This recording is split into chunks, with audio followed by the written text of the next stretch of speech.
بسم اللہ الرحمن الرحیم بسم اللہ الرحمن الرحیم والصلاة والسلام علی سید الانبیاء مرسلین وعلی آلہ واصحابہ اجمعین علی یوم الدین وقال رسول اللہ صلی اللہ علیہ وسلم النکاح سنتی النکاح من سنتی ومن رغب عن سنتی فلیس منی صدق رسول اللہ صلی اللہ علیہ وسلم۔ میرے محترم بزرگوں، بات ٹاپک اور ایک بہت مشکل ہو جانے والی چیز ہمارے معاشرے میں نکاح، تو آج نکاح کے اوپر ڈسکشن کریں گے انشاءاللہ تعالی۔ میرے ساتھ میرے عزیز محمد مونس بن اسلم صاحب موجود ہے۔ جی السلام علیکم ورحمۃ اللہ وبرکاتہ۔ وعلیکم السلام ورحمۃ اللہ وبرکاتہ۔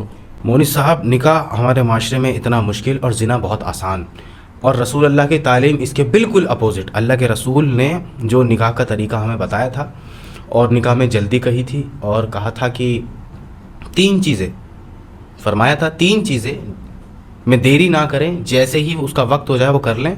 ایک، نماز جب اذان ہو، نماز کا وقت ہو تو فوراً نماز پڑھ لیں، اس کو قضا نہ کریں۔ دوسرا، جب انتقال ہو جائے تو اس کے کفن دفن میں بہت جلدی کریں، اس کو تاخیر نہ کریں۔ تیسرا، جب ایک شخص یا ایک لڑکی یا ایک لڑکا جوان ہو جائے تو فوراً نکاح کریں، نکاح کی عمر نہ نکالیں۔ اللہ کے رسول کی تعلیم سے آج ہم مسلمان، ہمارا معاشرہ، ہمارا سماج بالکل اپوزٹ عمل کر رہا ہے۔ وہ کہتا ہے کہ ساری سکسیس کو حاصل کریں، پہلے ایک ہمارا کوئی 70-75-100 گز کا مکان ہو جائے، پہلے سکسیس حاصل کر لیں، کریئر میں ہم جھنڈے گاڑ لیں، جب پورا کریئر ٹھیک ہو جائے گا، سب کچھ سکسیسفل ہو جائے گا، اس کے بعد نکاح کریں گے۔ تو اس کے بارے میں کیا کہنا چاہتے ہیں؟ قرآن سننا پوڈ کاسٹ۔ بسم اللہ الرحمن الرحیم والصلاة والسلام علی سید الاولین والآخرین و امام المتقین وانت رسول رب العالمین۔ دیکھیے شہباز بھائی، جو آپ نے بات کری ہے، اور یہ جو آج کل کے ماں باپ جو آج کل یہ چیز تلاش کرتے ہیں ایک لڑکے میں، ان سے کوئی یہ کیوں نہیں پوچھتا کہ آپ نے کس عمر میں یہ سب حاصل کر لیا تھا، کہ آپ نے ایک مکان، آپ نے ایک فلیٹ، آپ نے ایک 100 گز سے زمین یہ اپنے نام کر لی تھی، تب آپ نے شادی کری تھی؟ یا آپ بھی ایسی پھٹے حال تھے، یہ تھوڑا سا کام کرتے تھے، یا تھوڑی سی آمدنی تھی آپ کی؟ تب یہ لوگ کیوں نہیں سوچتے یہ ساری باتیں؟ آج کل زنا اتنا آسان ہے، اللہ معاف کرے، بس میں ایسی کیا بات بولوں ویڈیوز کے تھرو، 1000 روپے نہیں لگتے میرے بھائی۔ اور زنا کے لیے نہ شکل دیکھی جاتی، نہ خاندان، نہ انکم دیکھی جاتی، نہ کو جو سیلری، کچھ بھی نہیں دیکھتے، زنا ہو جاتا ہے، اٹس اوکے۔ لیکن جب نکاح کی بات آتی ہے تو نسب، حسب، شکل، رنگ، روپ اور خاندان اور آنے والی نسلیں سب کچھ دیکھتے ہیں۔ یہ ایک بات بتائیں، یہ جو چیز ہے یہ واقعی میں مسلمان ایمان والے ہیں، یا یہ جو میں ایک بات بہت کلیئر صاف تلخ بات کرتا ہوں، یہ وہ مسلمان ہیں انڈیا، پاکستان، بنگلہ دیش کے، یہ وہ مسلمان ہیں جو ہندو سے ہی مسلمان ہوئے ہیں، واقعی میں ان کے اندر سے وہ ہندو پناہ، ہندو گردی نہیں جا رہا، جبکہ دراصل یہ ہندو جو ہندوازم ہے اس میں تھا کہ برہمن ہے تو برہمن سے کرے گا، چھتری ہے تو چھتری سے کرے گا، لیکن وہی چیز جو اللہ کے رسول نے منع کر دی تھی، کاسٹ سسٹم اسلام میں ہے ہی نہیں، کاسٹ سسٹم نام کی چیز اسلام میں ہے ہی نہیں۔ اگر ایسا ہے تو اللہ کے رسول ہماری نظر میں سب سے بڑے ہمارے آئیڈیل، کوئی بھی شخص آئے اور اماں خدیجہ کو بنو ہاشم سے ثابت کر دے کہ بنو ہاشم سے تھیں، اس لیے جی اب اللہ کے رسول کی باقی بھی جو جتنی ازواج ہیں وہ بھی ساری خاندانوں سے ہی تھیں، تو وہ ثابت کر دے تو پھر ٹھیک ہے بھائی، ایسی اگر بات تھی تو بالکل بھی نہیں ہو سکتا نا ایسا۔ اللہ کے رسول تو آئے ہی ان چیزوں کو ختم کرنے کے لیے تھے کہ خاندان، نسب، حسب پر فخر کرنا حرام ہے بالکل، کہ تم کہو کہ تم انصار ہو، ہم تم میں شادی نہیں کر سکتے، وہ کہے کہ ہم قریش میں ہی کریں گے۔ جس نے یہ کہا ہے نا کہ ہم سید ہیں اور ہم سید میں ہی نکاح کریں گے، اس نے اللہ کے رسول کی سنت کو رون دیا پیٹھ کے پیچھے پہ۔ ایک اللہ کے رسول کا آخری خطبہ ہمارے لیے بہت بڑی چیز ہے، حالانکہ اللہ کے رسول کی ایک ایک تعلیمات ہمارے لیے بہت بڑی چیز ہے، لیکن یہ جو آخری خطبہ ہے اس میں صاف اللہ کے رسول نے کہا تھا کہ تم میں سے کسی کو کسی پہ کوئی فضیلت نہیں ہے تقوی کی بنیاد پہ۔ اب تقوی کی بنیاد تمہارے بس کی، میرے بس کی تو ہے نہیں کہ ہم دیکھ لیں گے، کہ ہم ناپ لیں گے کہ بھائی اس کا تقوی کتنا ہے یا اس کا تقوی کتنا ہے، ہم تو ناپ نہیں سکتے۔ تو بات تو یہاں ختم ہو گئی۔ اب آتی ہے حسب نسب کی بات۔ یہ جو آج کل کے لوگ یہ کہتے ہیں کہ جی ہم تو پٹھان ہیں، ہم پٹھان میں کریں گے، یا سید ہیں سید میں کریں گے، صدیق ہیں تو صدیق میں کریں گے، ان سے ایک سمپل سا سوال مجھے یہ بتا دیں کہ یہ جو لوگ یہ بات کرتے ہیں، اللہ نے قرآن میں کہا جب اللہ کے نبی فتح مکہ ہو گیا تو لوگ کہنے لگے ہم ایمان لے آئے، ہم ایمان لے آئے، تو اللہ نے قرآن میں آیت نازل نہیں کری پھر کہ یہ جو اللہ کے نبی جو کہہ رہے ہیں نا کہ ہم ایمان لے آئے، ان سے کہا یہ اسلام لائیں، ایمان نہیں لائے، ایمان تو ابھی ان کے دلوں میں گھسا تک نہیں ہے۔ تو ایک بات ان لوگوں کو سمجھ نہیں آتی، اپنے ضمیر کو مارنا اور اللہ کی بڑائی بیان کرنا، رسول اللہ کی شریعت پہ چلنا، یہ ہے ایمان. اپنے رواجوں کو، ریتی رواجوں کو اور اپنے کاسٹ سسٹم کو روند کر اللہ کی بات مان لینا، اس کے رسول کی بات مان لینا، یہ ہے ایمان. لیکن نہیں جی، ہم کیسے کر لیں؟ آپ پٹھان ہو، ہم آپ میں کیسے کریں؟ ہمیں تو سید چاہیے. ہمارا ایک دوست ہے، نام تو نہیں لینا چاہیے، نام میں لوں گا، اس کا کہیں ایسا معاملہ ہوگا، ہم تو منع ہی کرتے ہیں کہ بھائی مت کرو. اب ہو گیا جو بھی معاملہ ہے. اب اس لڑکی کے گھر والے کہہ رہے ہیں تو پٹھان توڑی ہے. اب اگر ایک لڑکا سوٹیبل ہے، کماتا ہے، فلیٹ ہے اپنا ماشاء اللہ سے، کام اپنا کرتا ہے، دیندار بھی ہے، نماز وغیرہ سب پڑھتا ہے، تو اگر یہاں ایک باپ اپنی بیٹی بیاہ دے تو کیا غلط کر رہا ہے؟ لیکن یہاں کیا کہہ رہے ہیں، نہیں تو پٹھان توڑی، تیرے سے نہیں کریں گے ہم. اس دنیا کے سب سے عزیز انسانوں میں سے ایک عزیز انسان جس سے ہر مسلمان تہہ دل سے محبت کرتا ہے وہ ہے مولا علی علیہ السلام. جب حضرت علی کی، ہمارے نبی کی ایک لوتی بیٹی حضرت فاطمہ، جو ایک لوتی تو نہیں، خیر اگین میں ریپیٹ کرتا ہوں، جب حضرت علی کی، مولا علی کی کا نکاح، جب مولا علی کا نکاح حضرت بی بی فاطمہ سے ہو رہا تھا، اس وقت حضرت علی کے پاس اپنا گھر نہیں تھا. آپ رینٹڈ تھے، آپ کرایہ دار تھے، آپ اس کمرے کا کرایہ دیا کرتے تھے. آپ نے اپنی نکاح میں وہ کیا دیتے ہیں، مہر، آپ نے اپنی مہر میں اپنی ڈھال کو اللہ کے رسول کو دے کر کے کچھ منگوایا تھا، اس کے ذریعے سے یہ مہر کا سسٹم پورا کیا گیا تھا. کہنے کا مطلب یہ ہے کہ ماں باپ اپنی بیٹی کے لیے وہ تلاش نہ کریں جو لڑکی کے باپ کو پانے میں 40-50 سال لگے، اور لڑکے والے لڑکیوں سے یہ ایکسپیکٹ نہ کریں کہ ہم اس سے اتنا دہیز لیں اور ہم اس کو بوجھ تلے ڈال دیں. کہ ایک غریب بیٹی کا باپ اپنی بیٹی کو بیانے کے لیے لاکھوں روپے کے قرضے میں آ جائے، اور ایک لڑکا جو نکاح کرنا چاہتا ہے آپ اس کو اس تانوں سے اور اس باتوں سے مار دیں کہ تیری سیلری اتنی کم ہے اور تو رینٹڈ ہے. یہ سسٹم، تمہارا یہ کہنا تمہاری بیٹیوں کو زنا کی طرف لے کے جاتا ہے جس سے تم بے خبر ہو. ان چیزوں سے تمہارے بچے، جو تمہارے لڑکے ہیں جو ہمت کرتے ہیں نکاح کرنے کی، لیکن سامنے والے جن سے نکاح ہو رہا ہوتا ہے یا جو بھی ہے معاشرے میں اس کو یہ سننے کو ملتا ہے کہ وہ تو رینٹڈ ہے، تو پھر وہ کہتا ہے کہ ٹھیک ہے اگر میں رینٹڈ ہوں، اون ہاؤس ہونے میں تو مجھے لگ جائیں گے 10-15 سال، تو ان 10-15 سال میں مجھے ڈیلی زنا ہی کرنا پڑے گا. تو اس کے پاس یہی سولیوشن بچتا ہے. ایک ہمارا بھائی ہے، اس کے سامنے جب اس نے نکاح کا پرستاؤ بھیجا نا کہ مجھے آپ کی بیٹی پسند ہے اور ایسے ایسے بات ہے، میں نکاح کرنا چاہتا ہوں، میں کوئی حرام کاری کا معاملہ نہیں رکھنا چاہتا، سامنے سے صاف آواز ہے 50 لاکھ روپے ہیں تیرے پاس. یہ ابھی کرنٹ سچویشن میں وہ بندہ ہے، کہیں گیا نہیں ہے، اس سچویشن میں ہے وہ آدمی، لڑکا جو ہے، مطلب ایک بندہ اپنی پسند ظاہر کر رہا ہے. اب ایک لڑکی بھی اپنی پسند ظاہر کرتی ہے، بہت سی دفعہ ایسا ہوتا ہے. ابے بھائی جب لڑکا اور لڑکی بغیرت نہیں ہے تبھی تو اپنی پسند ظاہر کر رہے ہیں. اگر بغیرت ہوتے تو کتنی دیر لگ رہی ہے باہر جانے میں، اور تمہیں خبر بھی نہیں ہوگی ماں باپ کو کہ باہر گئے ہیں بچے، ایسے گھومنے گئے ہوں گے، کسی سہیلی کے ساتھ گیا ہوگا، کسی دوست کے ساتھ گیا ہوگا، تمہیں خبر بھی نہیں ہوگی. لیکن باہر جا کے کیا کام ہو رہا ہوگا؟ نہیں، اگر پسند ظاہر کرتی بے شرم، کس بات کی بے شرم؟ ہمارے معاشرے میں جو زنا عام ہوا ہے نا، اس کے پیچھے جو وجہ ہے یہ اس جنریشن کی نہیں، یہ ماں باپ ہوگی ہے. اور یہ لڑکی اور لڑکے والے جو اس طریقے کی باتیں کرتے ہیں کہ نہیں ہمیں داماد وہ چاہیے جس کا کریئر بن چکا ہو، جو اپنے سکسیسفل ہمالیہ کی چوٹی پہ پہنچ چکا ہو. اور لڑکے والے جو یہ چاہتے ہیں کہ لڑکی اتنا دہیز لے کر کے آئے کہ وہ ہم اس کی انکم سورس، اس کی پوری عمر تک اس کی انکم سورس جڑی رہے اس سے. تو یہ دونوں کی وجہ سے نا ہمارے معاشرے میں نکاح بہت کم ہو گیا. لوگ نکاح نہیں کرنا چاہتے اور زنا بہت زیادہ کرنا چاہتے ہیں کیونکہ ان کو سولوشن مل نہیں رہا. یہ ہیومن نیڈ ہے. تو اس چیز سے ہمارا معاشرہ، ہم مسلمان سنت کو چھوڑ کر ویسٹ کلچر کی طرف جا رہے ہیں، امریکنز کی طرح بن رہے ہیں. امریکنز میں شادی بہت کم ہوتی ہے. اگر وہ کرنا چاہتے ہیں تو وہ لیونگ ریلیشن شپ میں رہتے ہیں. لیونگ ریلیشن شپ میں رہنے کے بعد بنا شادی کے ان کے بچے بھی ہوتے ہیں، اور پھر وہ جب ان کا دل کرتا ہے وہ علیحدہ ہو جاتے ہیں. تو یہ کتوں جیسا نظام، جیسے کتا ہوتا ہے، نعوذ باللہ مجھے یہ لفظ اچھا نہیں لگ رہا ہے، جیسے جانور ہوتا ہے، بھیڑ بکری جیسا معاملہ کہ جانور نے ابھی کسی فلاں کے ساتھ زنا کیا وہاں بچے ہیں، پھر فلاں کے ساتھ زنا کیا وہاں بچے ہیں.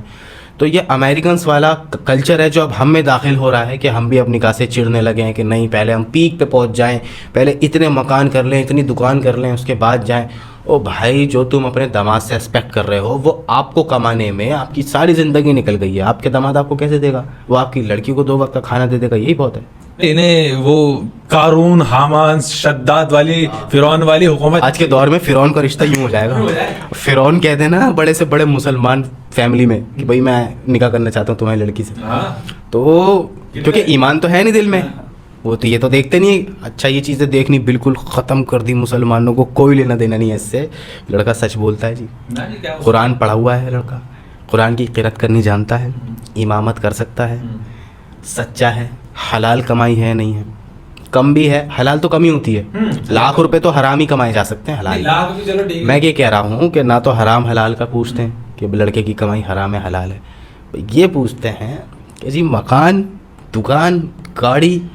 تو اس سے کیا پتہ چلتا ہے مونی صاحب کہ وہ جو لوگ ایسا پوچھ رہے ہیں نا یہ مسلمان ہیں, ایمان والے نہیں ہیں, ورنہ آخرت کی پوچھتے.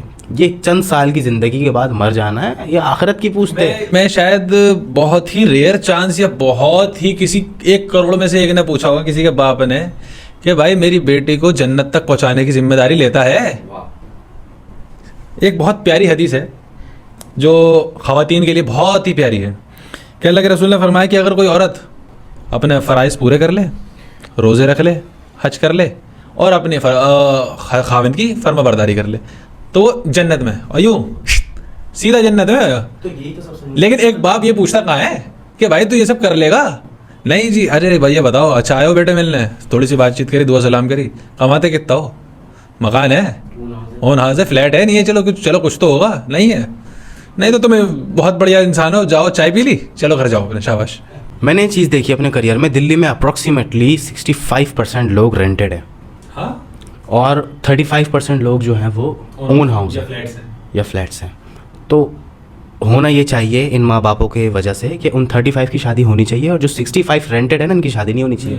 یہ پیدا ہوئے, کمائیں دھمائیں بیل کی طرح اور مر جائیں. بس وہی ایک مزدور پیدا ہوا ہے, کمائے گا, دمائے گا, نہ اللہ کے رسول کی سنت پوری کرے گا. تو ایسا ہی آدمی دین سے پھر بھاگتا بھی ہے. کیوں حضرت علی رینٹڈ تھے. بات حضرت علی سے اعلیٰ شخصیت جس کے ساتھ سونا چاندی کے پہاڑ چلنے کو تیار ہو, لیکن اللہ کے نبی کیا کہہ رہے ہیں, مجھے ضرورت ہی نہیں ہے. انہیں پتا ہے زندگی ہے ہی نہیں, مرنے کے بعد ہے, آخرت کی زندگی اصل ہے. لیکن نہیں, آپ ہیں کون, آپ یہ.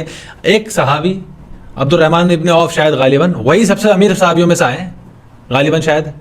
اب تو سب کو جتنی بھی خاتون تھی وہاں پہ سب کو ہونے کا نکاح دے دینا چاہیے تھا کہ جی ان سے یہ ہے اصل آدمی, یہ دے سکتا ہے جی مہر, یہ کرے گا میری بیٹی کا بیڑا پار, اس کو دے دو سارے. لیکن ایسا تو ہے ہی نہیں. اللہ کے نبی کی بیٹی جو اپنی بیٹی جو جنت کی نوجوان, وہ جنت کی عورتوں کی سردار ہے, وہ کس کے ہاتھ میں بھی آئی ہے؟ رینٹڈ آدمی, رینٹڈ آدمی کے بھی.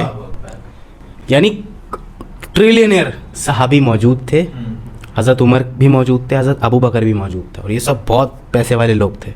لیکن اللہ کے نبی نے اپنی بیٹی کس کو دی؟ ایک رینٹڈ آدمی کو, صرف تقوی کی وجہ سے, مولا علی علیہ السلام. حالانکہ حضرت عمر کے پاس بھی دولت کم نہیں تھی, اور حضرت عمر نے حضرت فاطمہ کے لیے رشتہ بھیجا تھا. 70 اونٹوں پہ لد کے مال چلنے والا شخصیت تھا, وہ منع کر دیا تھا کہ نہیں کر رہے.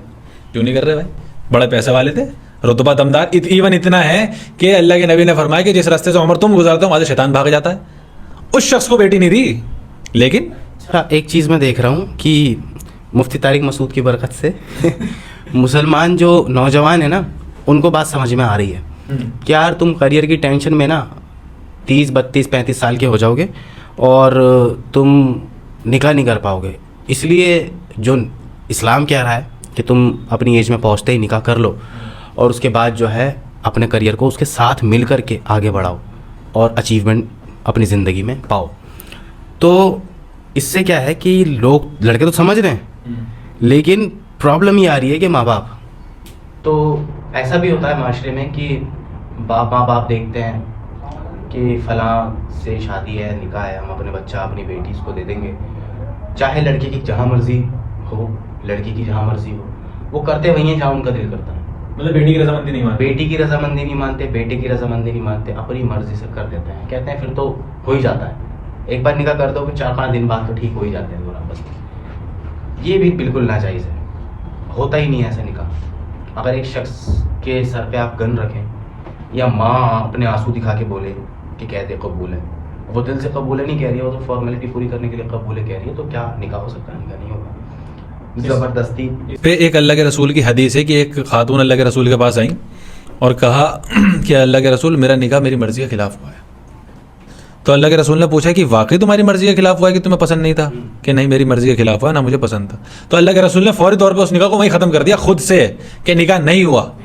کیوں نہیں ہوا؟ کیونکہ بھائی پسند ہی نہیں تھا. پسند نہیں تھا اور اس نے دل سے قبول کہا ہی نہیں تھا. وہ تو پریشر میں بول رہی تھی، یا تو باپ کے یا ماں کے، ہے نا. یہ ایموشنل ٹریگر کرتی ہیں مائیں، باپ ایموشنل ٹریگر کرتے ہیں. تیرے باپ کی عزت کا سوال ہے، ہاں بول دے. ایسے نکاح ہو ہی نہیں سکتا. اور یہ جو لڑکا ہے، جو لڑکی ہے، اس کی جو بیچاری کی پوری زندگی برباد کرنے کا جو ٹھیکہ ماں باپ نے لے لیا ہے. چلو مانتے ہیں کہ تمہارا ارادہ جو ہے وہ نیک ہے، تمہاری نیت صاف ہے، لیکن ارادہ ٹھیک ہونا، نیت صاف ہونا، اور بعد میں وہ لڑکا غلط نکل جائے، کیا کر لوگے؟ لڑکا صحیح بھی نکلے تب بھی اگر لڑکی اجازت نہیں دیتی، منع کر رہی ہے، راضی نہیں ہے، تو اس کا نکاح نہیں ہوگا. نکاح تب ہوتا ہے جب پوری دنیا ناراض ہو لیکن لڑکی راضی ہو اور وہ کہے کہ بھائی اللہ تعالیٰ ہے آگے کے معاملات دیکھنے والا میرا، میں نے قبول کیا، تو نکاح ہو جاتا ہے. معاشرہ بالکل اپوزٹ ہے. معاشرہ کہتا ہے کہ بھائی سب راضی ہونے چاہیے، پورا محلہ، پورا خاندان سب راضی ہوں تبھی نکاح ہوگا. حالانکہ نکاح تو دو لوگوں کے بیچ ہوتا ہے، صرف گواہ ہوتے ہیں اس لیے تاکہ انہیں پتا ہو کہ ہاں ہمارے سامنے انہوں نے بولا. قاضی ہوتا ہے جو ایک قرآن کی آیت ہے اور ہمارے نبی کی حدیث پڑھتا ہے اور ان سے ایجاب قبول لیتا ہے. بس باقی کہنے کا اصل مقصد یہ ہے کہ اللہ تعالیٰ کرے کہ ہمارے معاشرے میں زنا بہت مشکل ہو جائے اور نکاح بہت عام ہو جائے. ایک باپ اپنی بیٹی کا جو نکاح کرانا چاہتا ہے وہ کم سے کم 25-30-50 ہزار میں نکاح ہو جائے، فنکشن ختم ہو جائے. نہ کوئی بارات کا تصور ہے، بارات کا تصور اسلام میں بالکل حرام ہے. نہ کوئی مہندی ہلدی کا تصور ہے، یہ تو ہندوؤں کے رواج ہیں. ان پر کوئی چلے گا تو اللہ کے رسول نے فرمایا فلیس منی، وہ انہی میں سے ہو، ہم میں سے نہیں ہے، ان میں جائے. تو ان کا حشر تو پھر ہندوؤں کے ساتھ ہوگا انشاءاللہ. تو یہ فنکشن کرنا مہندی کا، اس میں بہت پیسہ خرچ کرنا، ہلدی کا فنکشن کرنا، اس میں خوب پیسہ خرچ کرنا، یہ سب ہندوؤں کے رواج ہیں. اور اسلام رواج نہیں ہے، اسلام تو اسلام ہے، اسلام ایک دین ہے. تو اسلام نے ان چیزوں سے منع فرمایا ہے. اللہ کے رسول نے یہی ہمیں سکھایا ہے کہ بہت کم اماؤنٹ میں آپ نکاح کا فنکشن کر لو، لڑکی لے کے آ جاؤ. اس کے بعد ولیمہ آپ کر سکتے ہو، جتنا لوگوں کو آپ کو کھانا کھلانا ہے کھانا کھلاؤ، اس میں بھی کھانا ہی کھلاؤ.